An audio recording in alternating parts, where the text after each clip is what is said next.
嗨，大家好，我是柯正。第一轮讲了个最近去看病的事情，然后第二轮讲了一个最近遇到的骗子，这一轮讲一讲看病遇到的骗子。我们有好几个病友群嘛，经常就会混进来一些骗子啊，我很难受，你们很难理解我这种心情，因为我是群主。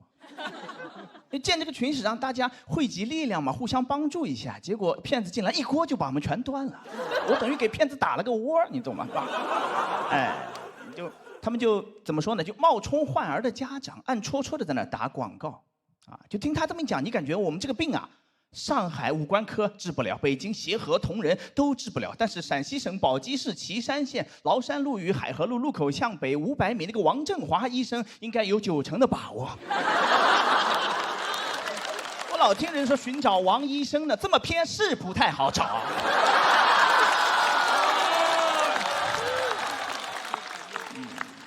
哎，你看那个医生一看就靠谱，他头像啊是自己举了个锦旗，写的在世华佗。华佗那会儿都没这个病，华佗那会儿这个病就叫瞎了。华佗肯定治不了啊，治不好的病，华佗肯定不会碰的，因为华佗上一世就是碰了治不好的那种头疼，就会把曹操咔一刀就完了，才去转世的，转到陕西省宝鸡市岐山县。哎，那个骗子医生那个文案写得很夸张，王老先生6代祖传世代医学世家，就很玄学，整得跟那个大师一样。哎，他那个疗法也都是自创的一套理论，属神经穴位注射，纳米针灸离子导入，哇，这个很听着就厉害，就那种传统古法手搓高科技。这么一听好像也不太像他自创的，像是华佗跟爱因斯坦联名了一下，是吧？华佗开的方什么 E 等于 MC 方。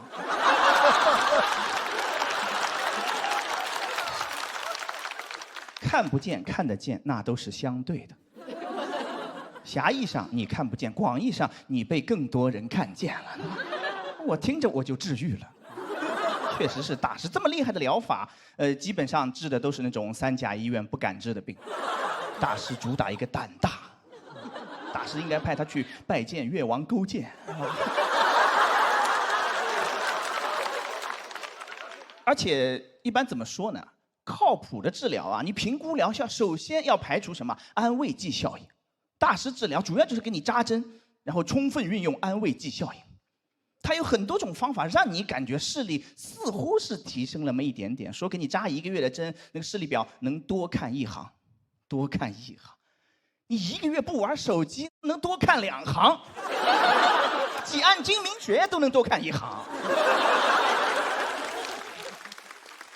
再说了，扎针肯定有效果，你往脸上扎多疼啊！扎3针，孩子就开始背那个视力表。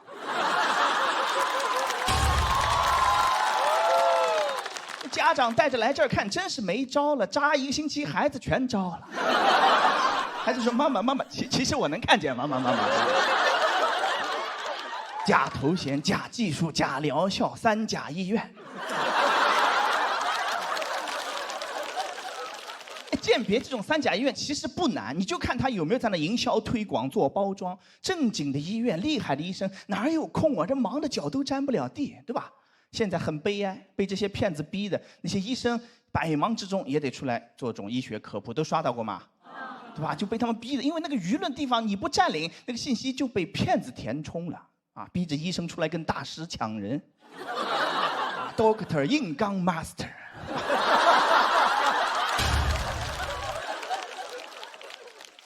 你要但凡懂一丢丢英语，你就知道 Doctor 比 Master 厉害，对吧？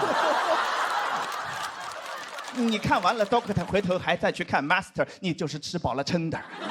搞得 Doctor 发完 paper， 回头还得当个 TikToker。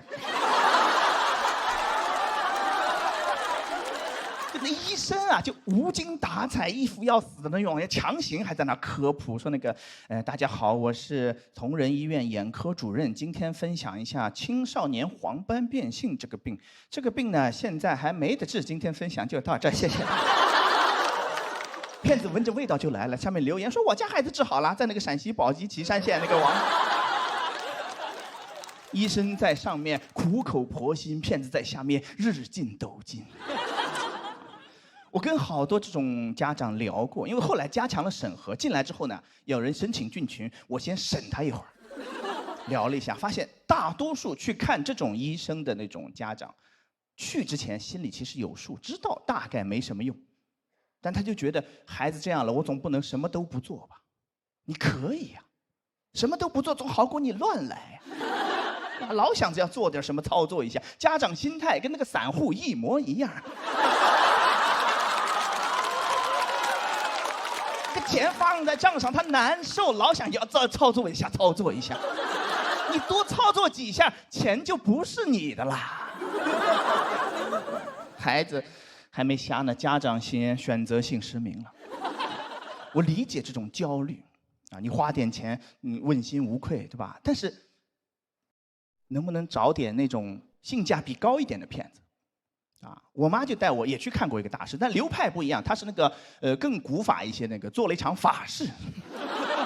啊，就是你尽量不要被骗太多钱，因为万一啊哪天真的突然他就能治了，你家钱没了怎么办？对吧？花了最后一天钱把孩子给治好了，孩子一睁眼，家徒四壁。白茫茫一片，孩子说：“妈妈，妈妈，真给我治好了吗？妈妈，我怎么什么都没看到呢？妈妈，我不是白内障吧？妈妈。”好，讲到这，谢谢大家。谢谢黑灯，喜欢黑灯这段表演的观众朋友，千万不要忘记为他投票，请锁票。双老师很喜欢，我看我是真的很喜欢这个段子，我觉得那个段子好玩，演的也特别好，然后他这个戏剧关系也很好，这个甄大夫和这个假的这个骗子，他们这个矛盾，让我觉得有时候段子可能会停留在对这些家长或者是家人的一个讽刺里面，但是我觉得黑灯这个很棒的一点是后来讲了一个很好的心理基础，就是你总想做点什么，你总想去试一试。万一呢？我觉得这个是一个好段子的一个标准，他老是能够去体谅到很多人，同情到很多人。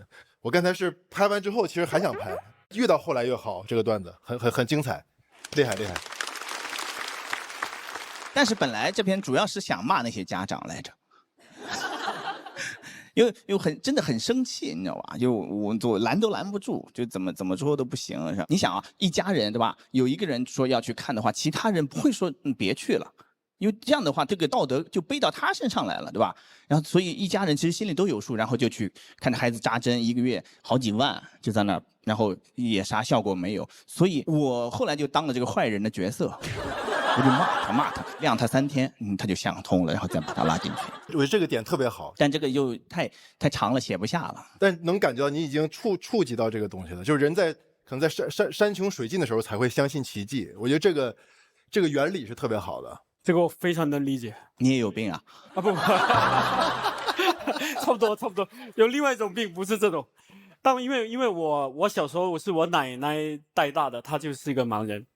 然后他是一点，到了他4、5岁，可能5、60岁，慢慢。然后呢，我爸呢就一直跟他说，哎，可以治好的。然后经常带他去做这个什么治疗。然后慢慢他自己也说，哎，有些亲戚朋友过来说，哎，我慢慢可以看到影子了，看着。但其实后面我才知道，其实他是安慰你。对。然后每天就这样一个过程，哎，很忧伤啊 ，sorry 啊，对。这黑灯还是厉害，老天爷说是关上一扇门，上来表演一场就给他打开一扇，技术也好，是他的总结，他的罗列都很好。大夫什么苦口婆心，什么骗子日进斗金，还有刚才那个孩子要招了的那个，我说太逗了。你刚才说的那个去宝鸡那个，我去帮别人买过药，我去了以后我就知道那是一个不是太靠谱的，但是我没有办法，我只能给他带回来了。所以说你刚才讲那时候，我突然当时脑子画面都出来了，买了个希望给他。其实就是我觉得黑灯今年跟我们讲的好多的这东西都是因为喜剧，咱们说实话，很多时候很难绝对的正确，理儿不歪笑不来嘛。但是黑灯今年站到这个视角，就会觉得，哎呀，我都不是这比赛，我就希望他多讲一些，因为他说的这个事儿就是需要听到，很有社会责任感。是，庞博说的真好，点名上我了，这是。黑灯今年特别像个反诈天使，在说各种骗子的问题，但是真的就是，很需要你把这些严肃的话题用这种很幽默的方式给解构出来。我觉得你很厉害的是，就是你这个黑灯照亮了很多我们看不到的地方。谢谢你，谢谢黑灯，谢谢。爱情。